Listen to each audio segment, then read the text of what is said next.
Fala Brasil! Eu sou a Daíse e esse é o nosso Negócios de Sucesso. Nosso programa é um oferecimento de Integrity Contábil que você pode conferir aqui no QR Code que está na tela. Nosso convidado de hoje é um grande visionário e sua história tem tudo a ver com o nosso programa. Tenho certeza que sua história de superação vai nos inspirar muito. Ele é natural do interior de São Paulo, de origem humilde, e ele foi em busca de seu sonho americano, conhecido por muitos. Foi de lavador de pratos a milionário, empresário em uma grande multinacional no setor de logística. Com negócios no Brasil, Estados Unidos, Ásia e Europa, ele viu no Uruguai uma oportunidade de expandir os seus negócios e obter ainda mais sucesso. Sua empresa, localizada no Porto de Montevidéu, possui mais de 35 mil metros quadrados, emprega mais de 100 pessoas e tem mais de 30 anos de atuação.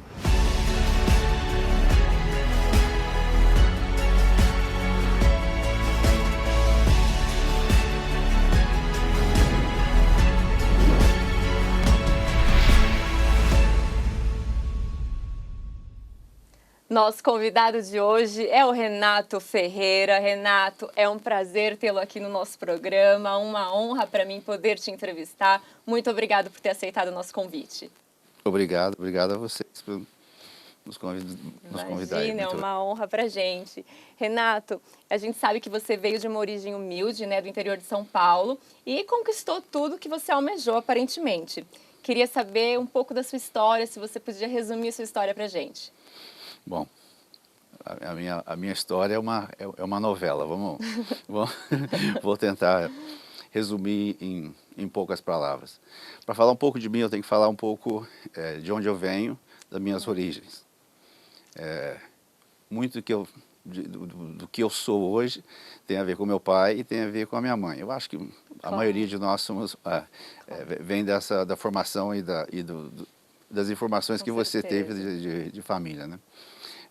Meu pai, um grande cara, totalmente fracassado como empresário, era agricultor, e a minha mãe sempre visualizou em mim um cara de sucesso. Então, de um lado, essa visão do meu pai nunca ter sido esse cara de sucesso, e a minha mãe com aquela esperança. Então, aí tudo nasce essa garra, essa coisa de... As expectativas foram depositadas em você.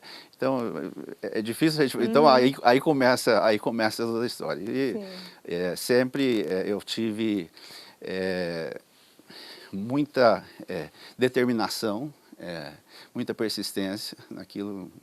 O meu objetivo já era desde pequeno. Eu tinha um sonho muito grande, algum dia, ir para os Estados Unidos. Eu passei por sérios desafios na minha vida, morava na fazenda, tinha que fazer cursos, tinha que caminhar e depois dar de bicicleta, enfim, foi uma vida interessante, que aprendi muito. Depois eu fiz colégio agrícola, que foi uma insistência do meu pai na época, e também que valeu muito, que eu aprendi muito a se virar sozinho na época da adolescência. Aí o sonho era ser, na época, engenheiro. Olha só. Engenheiro eletrônico. Eu sempre fui apaixonado por eletrônica e carro, essa era a minha paixão. E quando eu começo, eu passo o vestibular, passo na faculdade de Barretos, e aí eu queria muito já começar a trabalhar, né? E aí fui começar a trabalhar e estudar ao mesmo tempo. Coisa que eu aprendi nessa época, que estudar, especialmente engenharia, é uma coisa que você tem que estudar muito mesmo, né? E é muito difícil, difícil de conciliar as duas coisas. E sem contar que depois, que o adolescente acostuma a viver 3 anos fora dos pais e volta para casa, fica uma dificuldade, uma dificuldade muito grande. Né? Então aí foi que a minha história um pouquinho começa aí, que eu decidi deixar a casa dos meus pais. Fui, na época, Goiânia era uma cidade que crescia muito, casa de Brasília e tudo, 1980, isso. E aí eu decidi ir tentar minha vida lá, porque e aí a minha família na época tinha muito pessoal que trabalhava no Banco do Brasil. Na época era uma coisa assim fantástica. Falei assim, olha, porque eu me desapontei naquela época de ser engenheiro, porque o engenheiro ganhava nada. Até hoje, acho que não ganha nada. Né? Os profissionais são muito mais pagos em geral, né? E aí eu falei assim, eu vou estudar à noite e vou trabalhar no banco, eu vou fazer carreira de banco, né? E essa foi a minha primeira aventura de trabalho. Fui para Goiânia, na esperança de conseguir um trabalho no banco. E procurei para todos quanto é lado. E finalmente eu consegui para começar no banco, na época acho que era o Banco América do Sul, para ser auxiliar ou uma coisa assim, mas eu começaria acho que uma semana ou algo assim. E quando, nesse espaço de tempo, eu estava sem fazer nada, começo a olhar o jornal, e nesse jornal tinha um anúncio procurando profissionais de vendas. E era um anúncio de uma página, falando com benefícios internacionais, com um monte de coisa. Eu falei, eu tenho o que fazer, eu vou me apresentar para essa entrevista. E fui lá, na época era o do melhor hotel de Goiânia na época, e devia ter umas 500 pessoas. Eu me impressionei, né? Muito concorrida a vaga. Muito concorrida. E aí eles davam um questionário para você, porque eu nunca tinha feito na minha vida, que era de aptidão, algo assim.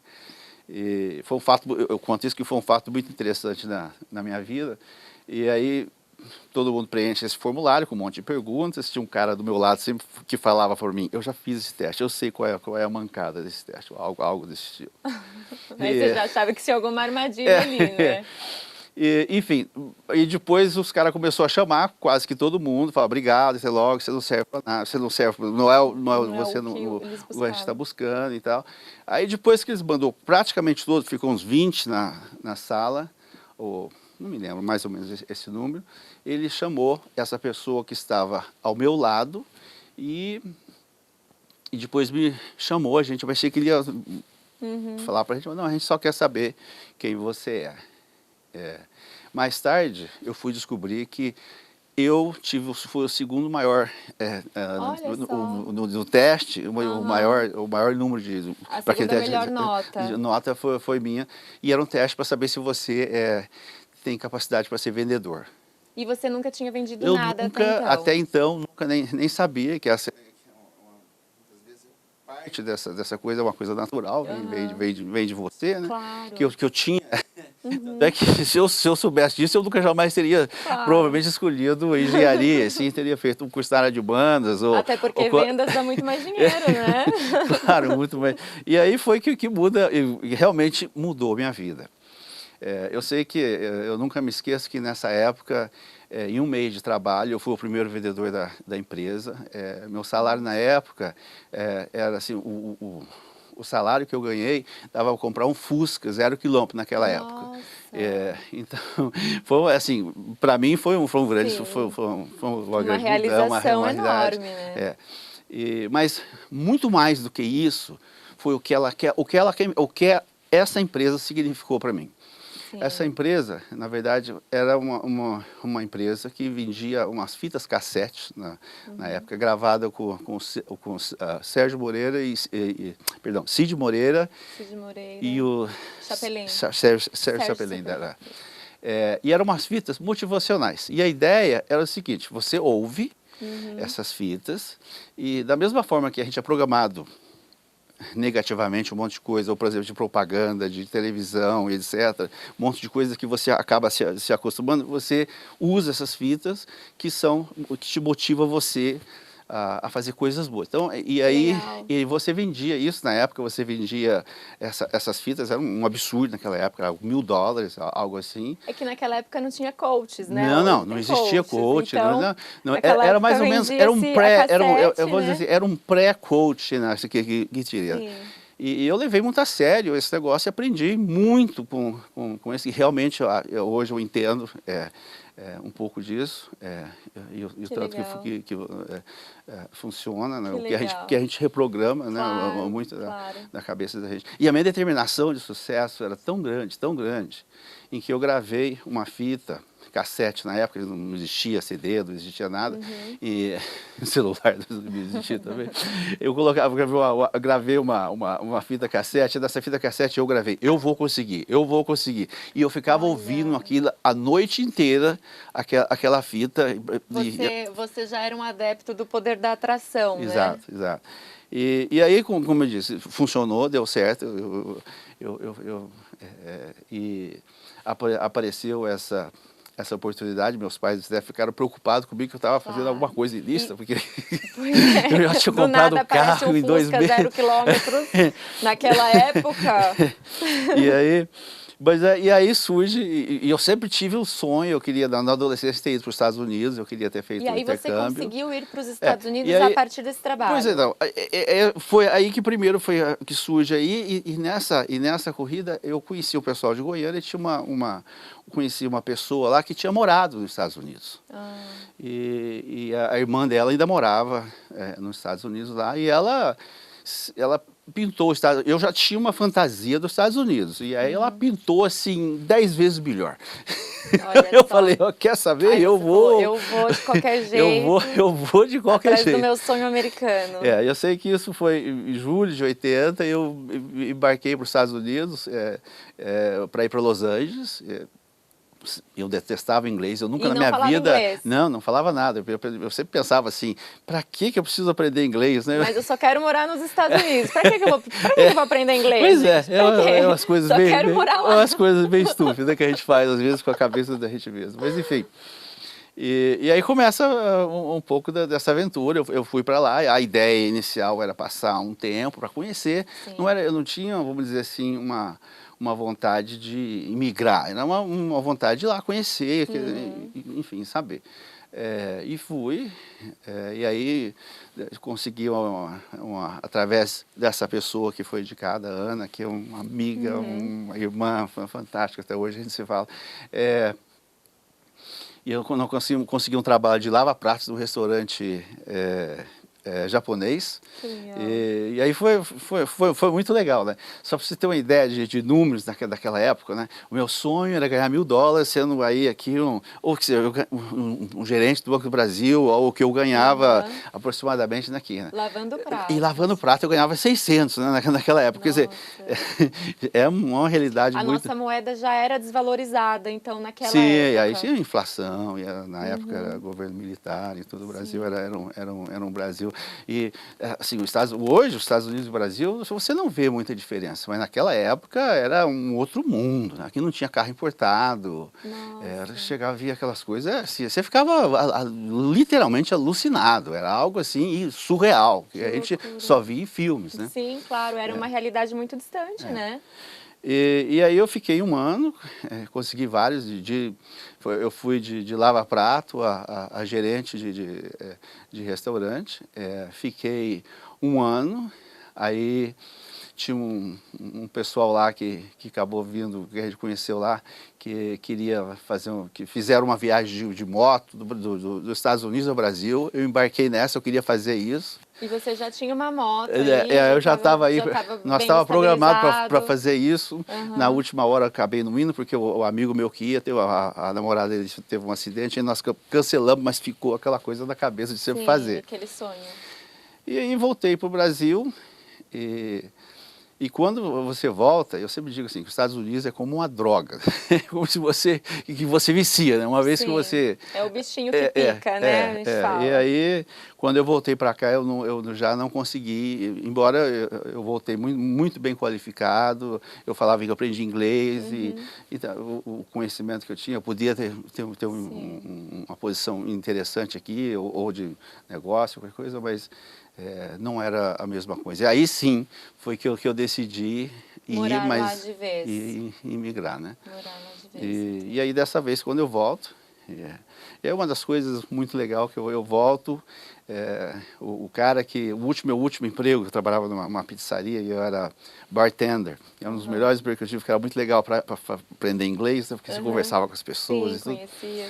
E esse cara, que era um tailandês, falou assim para mim, eu sei que você vai voltar, quando você voltar, você volta que eu vou te empregar na hora, né? Eu sempre pensava, E eu me lembro que a primeira vez que eu voltei, eu cheguei, eu passei ao lado, né, dessa pizzaria e ele estava lá. Quando ele viu, saiu correndo de manhã, não tinha aberto a pizzaria.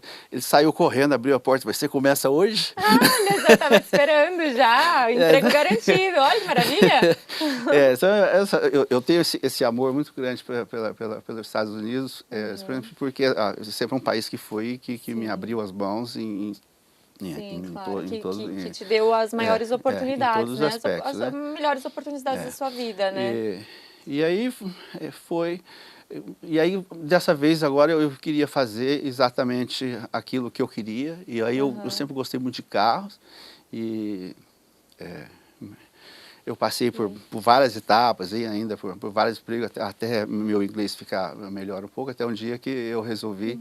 E aí eu fui vender carro, fui ser vendedor da Ford na época. Ah, legal. De novo, como vendedor, eu fui um sucesso, foi muito bem. Em pouco tempo eu fui gerente de uma concessionária. Olha só. E nessa época começa o Jata Collor, que entrava aqui no Brasil. Isso já foi 89 ou 80, por aí, 89, 90. E quando abre as importações aqui do Brasil, que o Brasil tinha fechado por muitos anos, uma das minhas carteiras de cliente era o pessoal da Varig, na época que tinha uma base lá. A Varig, o pessoal ia, ficava 3 anos e precisava comprar um carro, e ninguém tinha crédito. Eu consegui fazer um acordo com a Ford, que dava crédito para esse pessoal. Então, todo o pessoal da Varig era cliente nosso, e o pessoal muito gente fina, muito bacana. E um belo dia, eu me lembro que um dos tripulantes chegou com o jornal O Globo e falou assim, olha isso aqui, trouxe para você ver. E ele me mostra, tem uma reportagem de 2 páginas com um Thunderbird, que era um carro da Ford na época, de uma concessionária que era meu concorrente, que estava aí, não sei, talvez 10 quilômetros de distância, aqui no Brasil, né? Sim. E eu fiquei, caramba, como é que esse cara está conseguindo fazer nessas vezes? Eu nem sabia. E aí sei que eu entrei em contato com essa pessoa, no caso, o Evandro, grande amigo também, que aí começa a minha história de um pouco da Lobraus, quase que nasce aí nesse momento, né? Sim. Que a gente começa a exportar carros para o Brasil. Olha só. Primeiro através disso, depois o Evandro me apresentou o Almir Vespa, que era o proprietário da Cantareira Ford, que era a maior vendedora de... E aí você passou a exportar carros para o Brasil. E nessa época... De vendedor de carros, passou a ser exportador. Eu já tinha criado essa empresa, a Lobraus, mas eu exportava informática, que na época também, alguma coisinha, mas não era nada. Mas assim, o grande negócio começa com carro. Com carros. E aí nós começamos a exportar carros para o Brasil e fomos, na época nós fomos a empresa a ter o maior volume, uma empresa da Califórnia, o maior volume de exportação de carros do Brasil. A gente comprava todos os carros que tinha em estoque. Não, e deve ter feito o maior sucesso, né? Porque carro importado chegando no Brasil numa época onde não se tinha carro importado no Brasil, né? Não, era uma loucura. E o era pessoal bem concorrido, então com certeza foi o maior sucesso. E o pessoal queria comprar a sede do brasileiro ficou fechado 14 anos de comprar carro, era muito grande. Aí surge a próxima necessidade, porque vem os carros, aí os caras falam assim, mas precisa de peça, precisa de equipamento e tudo, e a gente começa a exportar isso aí. Aí que vem exatamente um pouco do que é a Lobraus, que Lobraus, na verdade, é Logística Brasil, Estados Unidos. Né? Ah, é isso, legal, bacana. E que aí nós começamos a montar uma estrutura de exportação de peças. Mas, enfim, era muito difícil na época de fazer uma importação no Brasil, porque na época ainda ninguém tinha uma estrutura e demorava muito. Então aí nós resolvemos criar uma própria empresa aqui no Brasil para poder fazer a importação. Então a gente tinha uma empresa, a Lobral dos Estados Unidos, uma outra importadora aqui, e nós fazíamos todo o processo. E aí nós criamos um produto que a gente chama end-to-end, que é, na verdade, a gente compra a mercadoria para você, a gente despacha a mercadoria, a gente libera a mercadoria e a gente entrega a você num prazo determinado e um valor fixo em dólares ou... E esse que foi o maior sucesso da Lobral. E aí foi que a gente cresceu que tá muito. aí até hoje, né? Bom, então o Brasil já não era mais tão competitivo, né? Não valia tanto a pena por conta dos impostos.